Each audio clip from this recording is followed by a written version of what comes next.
Recently, President Biden authorized a $10,000 forgiveness on student loans for any borrowers who currently hold federal student loans. But is this right or wrong? It's wrong. It's right. In this video, we are going to be having a debate about the student loan forgiveness. Stick around.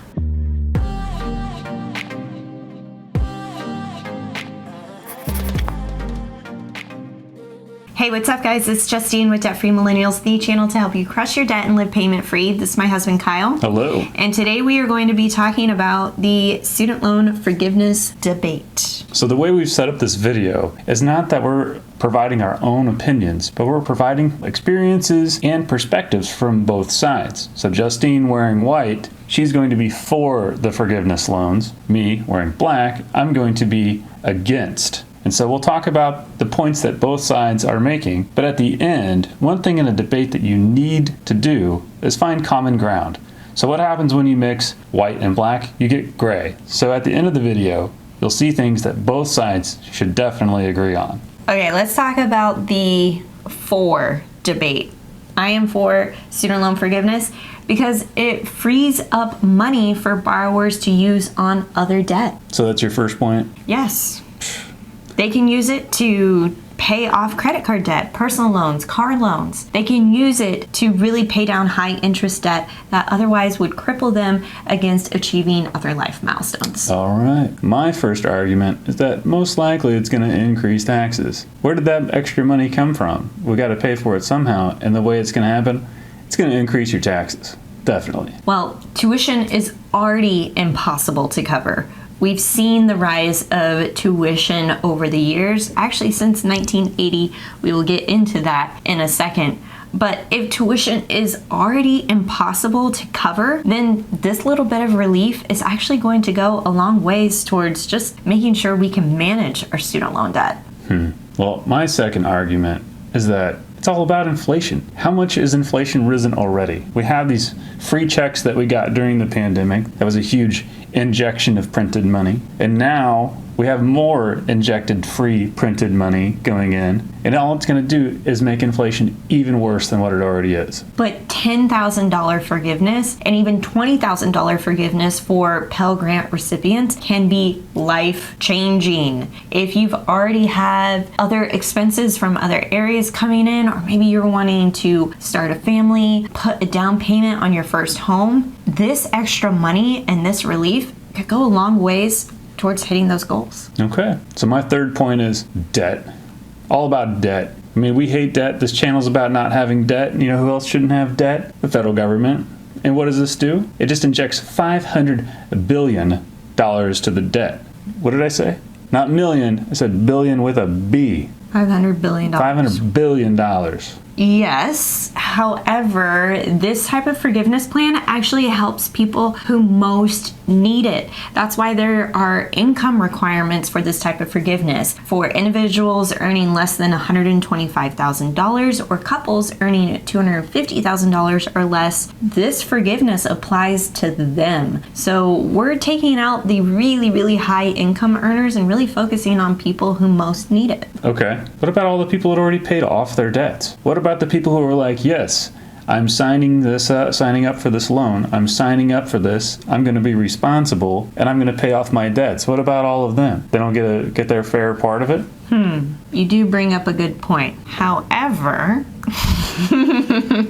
this type of forgiveness actually wipes out debt for 20 million people. That means they have no student loan debt whatsoever, and they can focus on other areas of their life. And I think that's powerful to add more debt-free people in the student loan category to the category of student loan people who paid off their student loans. I think there's some simpatico going. I don't know. Okay. You're white, I'm black in this situation. This is a hard line. We ain't not compromising. All right, so my last point on this, my number 5, is universities are just going to take advantage of this. Universities are already just milking these students dry. And now that they know they can charge an extra 10 grand, they're just going to do it in fees, parking, more expensive books, increase tuition even further because they know somebody else is just going to pay for the bill.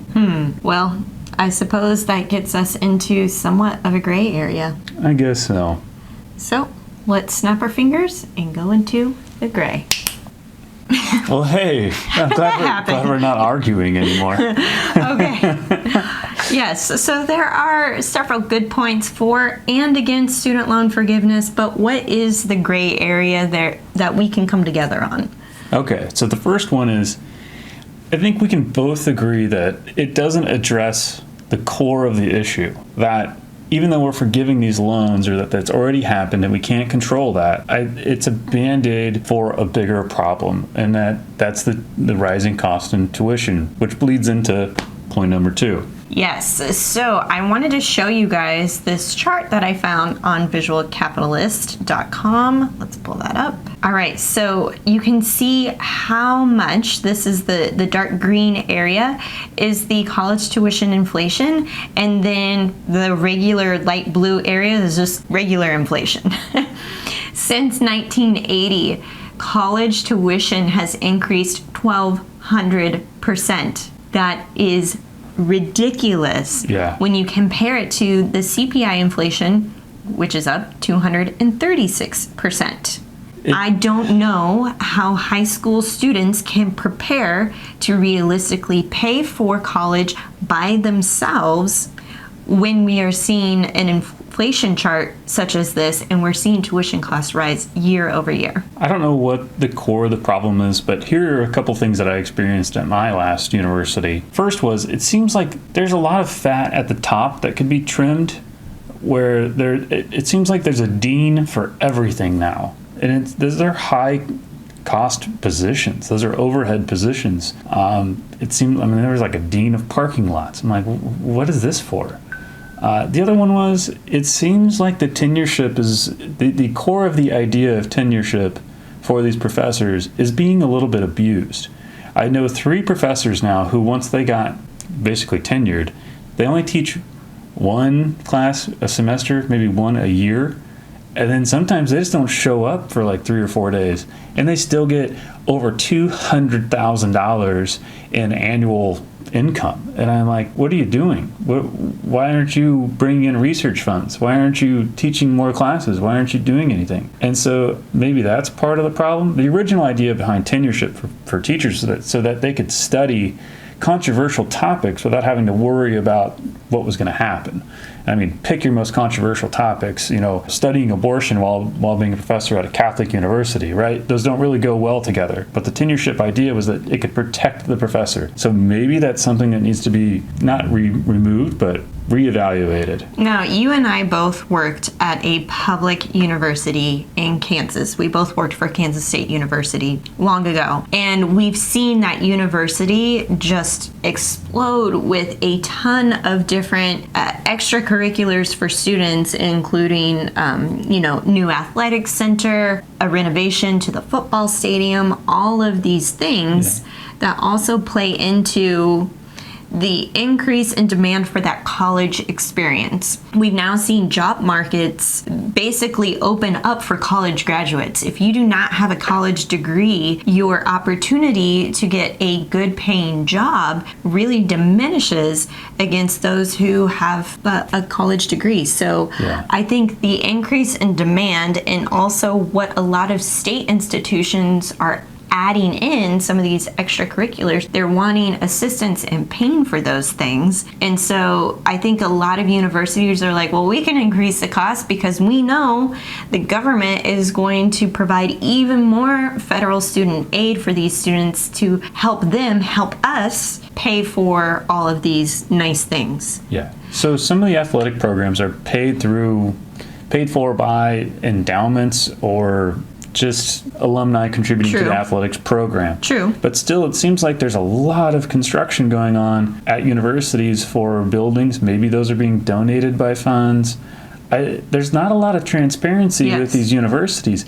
And I get that if you're a private university, that's a different story. But a public one, shouldn't that stuff be very transparent? Maybe it is. Maybe you found something that we haven't. So if you know of a university that's very transparent with where money is going, I'd love to see that, because we get these breakdowns of pie charts that show it goes to these 4 areas. I'm like, well, okay, but what happens after it goes to those 4 areas?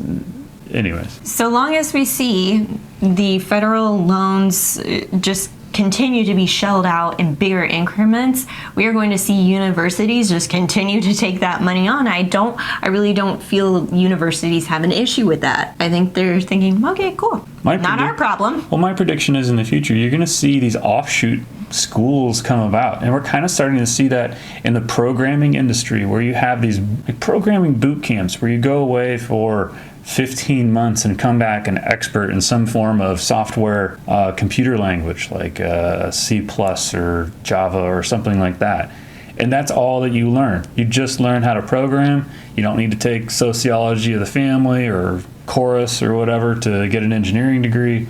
And then you actually come out with the core skills that you need. So my prediction is in like 10, 20 years, if tuition costs continue to go like they are, people are going to look for these alternatives that give them the experience or the knowledge they need and then gets them in. I want to say that Google even might have like a Google University. Oh, wow. Like something like that. Maybe they do. I don't remember. But yeah. I think that's going to be the trend. As 2 people who paid off their student loans on their own, I don't feel that this forgiveness is unfair to me, because we can both agree that this forgiveness is coming at a very unique time for our country. We're dealing with a pandemic that we hadn't ever experienced in over 100 years. Yep. And now we're dealing with a big increase in inflation, and there's a lot of different things happening. This economy and what our country is going through right now isn't the same as when you and I paid off our debts, which was in 2014. Yeah. 8 years ago. And so I don't feel that this is unfair. However, I do see from our for and against, I actually see both sides of the coin here. Adding $500 billion to our government debt is very scary. And the possibility of increasing those taxes, listen, y'all, I already pay 36% in taxes because I'm self-employed. Having that number jump even more would be insane. Yeah. So this, as you said before, this is a Band-Aid on a wound that drastically needs surgery and stitches. And this is just, stopping some hemorrhage up at the top. But we actually need to pull back and see exactly what's happening at the bottom. We're causing the problem from the very get-go. We need to address that, because I know high schoolers and parents of high schoolers cannot afford what is happening with our tuition fees and dues and all the extra things that universities are slapping. And I'm just going off of my experience working and also going through a public university. Yeah. So my last thing that I think we all could agree on is that alumni associations asking for more money after we've paid them so much money in tuition has got to be like one of the best jokes I've ever heard in my life. Yes. And I just do not understand how that's a thing. There's a great skit by John Mulaney about college costs and how much he paid to attend NYU. Yeah, we'll link that video in the comments. Yes, it's worth watching. It'll make you laugh. Yeah. Which maybe this is a heated topic for you. So maybe a good laugh is exactly what you need right now. Yes. Anytime you're debating any topic, what you need to do is understand the other person's perspective. And if you don't agree with their perspective, be respectful to let them have that perspective from their own experiences. You can still be friends. You can still be acquaintances. You can still live a normal life, even though people may not agree with every standpoint that you have. And that's why we did the gray portion of this video, because even if we don't agree on all of it, we're not telling you our own personal opinions on it, but she was in white, I was in black, and we both agreed on things at the end. And that's critical to any kind of argument or debate, is to establish things that you both can agree on. That'll help you build both better at the end of the day. Mm-hmm. Okay, so we would love to know in the comments, are you for or against this type of student loan forgiveness? What's been your experience with college, either attending college or dealing with student loan debt as a post-grad? We'd love to hear from you. If you like this video, be sure to give it a big thumbs up. We want to reach even more student loan borrowers and those impacted by student loan debt.